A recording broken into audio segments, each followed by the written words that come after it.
Nabawasan ang mga Pilipinong nasisiyahan sa pagtatrabaho ng 5 pinakamatataas na opisyal sa bansa. Batay sa survey ng Social Weather Stations noong December 12 hanggang 18. Ang survey, sinagot ng mahigit 2,000 Pilipino at may margin of error na plus or minus 2%. May unang balita si Ian Cruz. Sa SWS survey na isinagawa nitong huling quarter ng 2024, 51% ang nagsabing nasisiyahan sila sa pagganap ni Pangulong Bongbong Marcos sa kanyang tungkulin.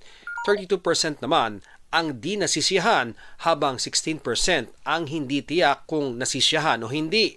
Itinuturing na moderate ang plus 19 na net satisfaction rating ng Pangulo, mas mababa kumpara sa plus 32 net satisfaction rating noong Setyembre na itinuturing na good.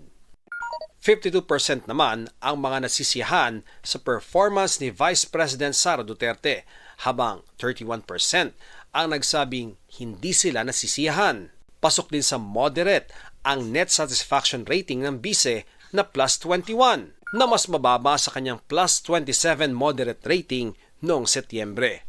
Bumaba rin ang net satisfaction rating ni Senate President Cheese Escudero na mula plus 47 noong Setyembre ay naging plus 42, na nanatili yang pasok sa good net rating. Wala naman sa plus 20 na moderate net satisfaction rating ni House Speaker Martin Romualdez ay naging plus 9 ang kanyang rating na itinuturing na neutral.